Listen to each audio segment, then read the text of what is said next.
Right now, you max out randomly like an idiot. Like an excited kid, anytime you feel strong in the gym, you send it and go for a PR. It's unreliable and not predictable. There's no structured like periodization or build up to these PRs, and that's why oftentimes when you max out, you don't end up hitting a PR. In this video, I'm going to give you a much better way to testing your 1 rep maxes so that you can actually hit PRs on a consistent and regular basis. If you don't have time to watch this entire video and apply the concepts, click the top link in the description to hire me as your personal strength coach, or the second link if you just want some good strength training programs to go and follow.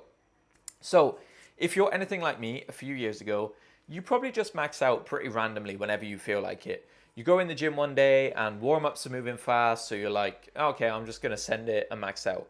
Sometimes you hit a PR, oftentimes you don't. And after these like maxing out periods, your strength drops off for a few weeks, you feel fatigued and beat up, and your motivation like drops. Maybe even your mood feels quite low. And there's no like planning to these periods. It's just like quite random. You've been doing a bunch of rep work and your 1 rep max probably doesn't like correlate with the rep work because you haven't been doing enough skill practice. And then you just end up not really getting much stronger.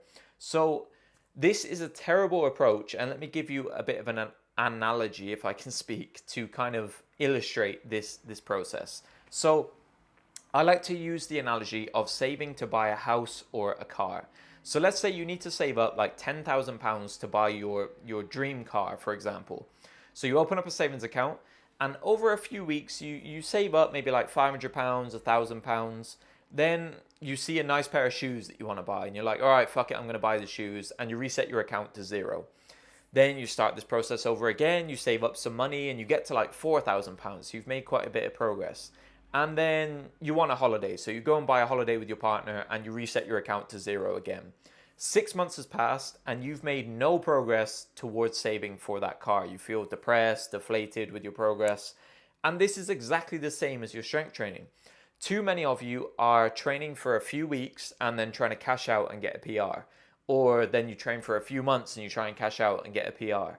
And you haven't deposited enough training sessions to generate these adaptations towards getting the PR. Every time you train is like a deposit towards that PR strength.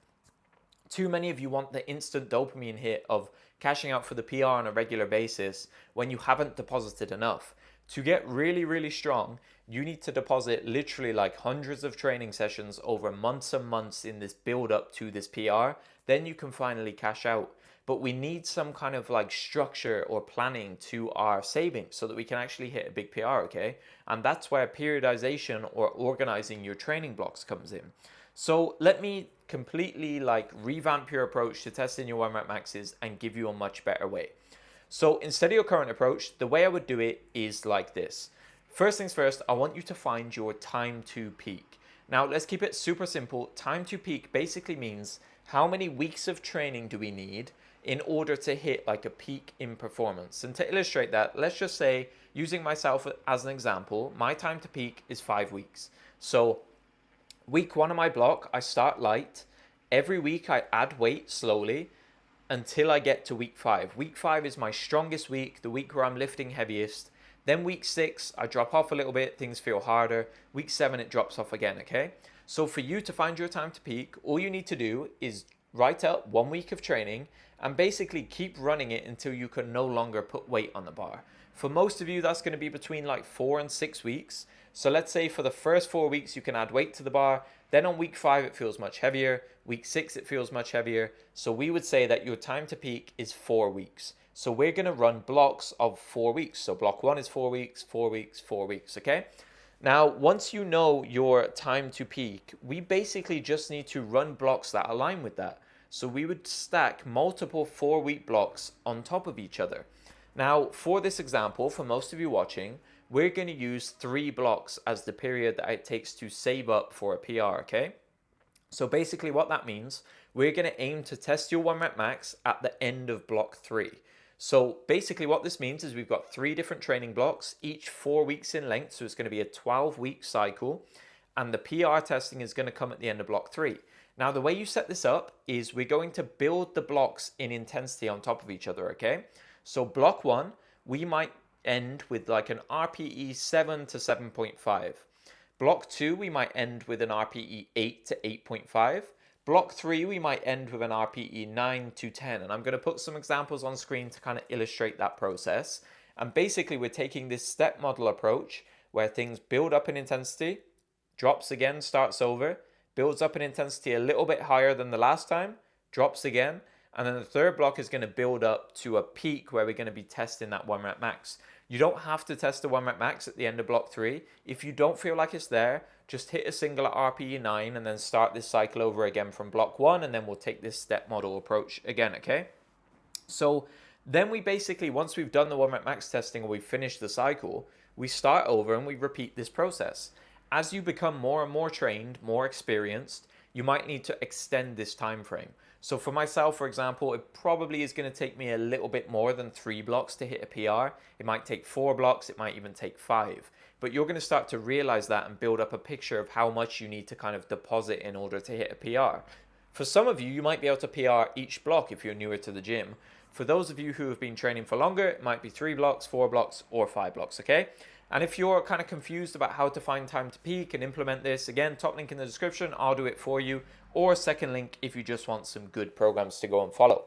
So this is the planning and the structure building up to the 1 rep max. How do we actually go about testing our 1 rep max when it comes to that final week on block 3? So this is super simple, okay? But a lot of you do mess this up. So go in and do your normal warm-up, okay? I'm going to give you my warm-up as an example. So I go to the gym, I jump on a bike or a treadmill for literally like 5 minutes to get my heart rate up, to break a sweat. I like to look over my training program while I'm on the bike, just kind of get my mind right, take some caffeine and stuff like that. Then I go and I do like a few dynamic movements. So I might do like arm swings like this, back and forth as well, just to open up my shoulders. I might do some leg swings forward and side to side as well. Then I do a movement prep type thing that is specific to the lift I'm doing. So I'll give you an example for the squat, the bench, and the deadlift. So if I'm doing the squat, I do a deep goblet squat, just holding a plate out in front of me. I hold that for like 20-30 seconds just to get confident with depth and stuff like that. If it's the bench press, I might do some push-ups, or I might just get under the empty bar. If it's the deadlift, I like to do Romanian deadlifts for a couple sets of 8, okay? So we've got the pulse raiser on like a treadmill or a bike. Then we've got the dynamic stuff. Then we've just got a really quick like movement prep type thing. This whole process from start to finish should only take 10 minutes. And then I get under the empty bar. It's also fine if you just want to go in and get under the empty bar if you're pushed for time, okay? So once I'm under the empty bar, basically if I'm working up to a 1 rep max, I'm going to add weight slowly in increments while tapering the reps down. So as an example, let's say you were trying to squat 4 plates, 180 kilos.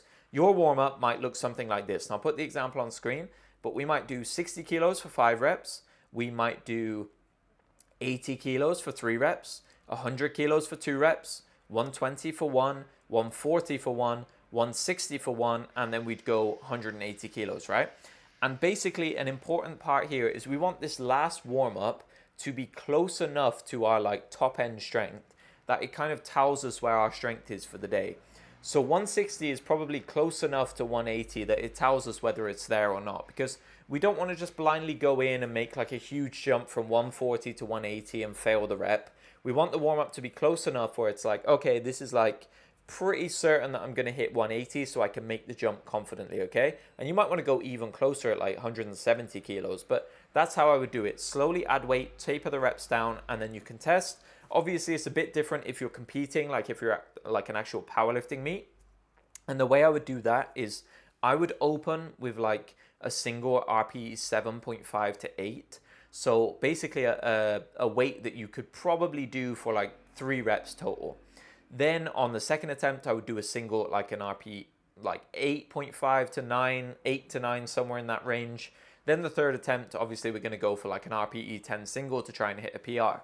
Once we're done with this max testing, we can jump straight back into block 1 of the cycle. So this block 1 is going to be naturally lighter, so it's going to be like a bit of an unloading or like deloading period, and then we're going to build back up in this cycle. We know that strength is going to drop off after testing a 1 rep max, so account for it and reset the block, okay? Don't try and just keep pushing again and try to max out like a month later.